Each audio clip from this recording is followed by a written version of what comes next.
शिकारपुर में अवां खे आम ख़बर पिया ॾियूं त 8 जानियूं गिड़काईंदड़ महर मारफाणी खूनी तकरार जो निंबेरो सरदार ज़ुल्फ़िकार अली ख़ान कमारियो जे सरपंचीअ में कमारिया हाउस तराईअ ते थी गुज़रियो।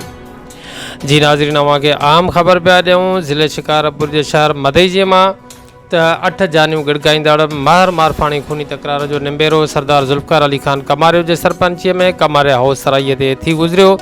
धुरियूं खी खंड थी वयूं आहिनि। धुरियुनि मथां मजमूई तौर 2 करोड़ 35 लख रुपया ॾंड मुक़ररु कयो वियो। धुरियूं खीरखंड थी वयूं।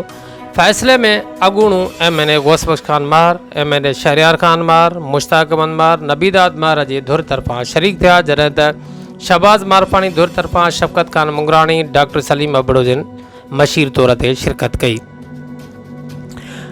उन सां गॾोगॾु फ़ैसिले में आगा शुजाउद्दीन ख़ान दुरानी ऐं सरदार ज़ादा नजफ़ अली ख़ान कमारियो पिणो ख़ुसूसी शिरकत कई। धुरियुनि जा बयान ॿुधण खां पोइ बंदि कमरे में फ़तवा लिखी वई ऐं उन फ़तवा जे सिलसिले में जेका फ़तवा ॿुधाई वई आहे उन में नबीदाद महर धुर मथां शहबाज़ मारफाणी धुर जा 4 क़तल ऐं ज़ख़्मी साबित थियण ते 1 करोड़ 25 लख 50 हज़ार रुपया ॾंड मुक़ररु कयो वियो, जॾहिं त शहबाज़ मारफाणी धुर मथां नबीदाद महर जे धुर जा 4 क़तल ऐं 1 ज़ख़्मी साबित थियण ते 1 करोड़ 19 लख 50 हज़ार रुपया ॾंड मुक़ररु कयो वियो।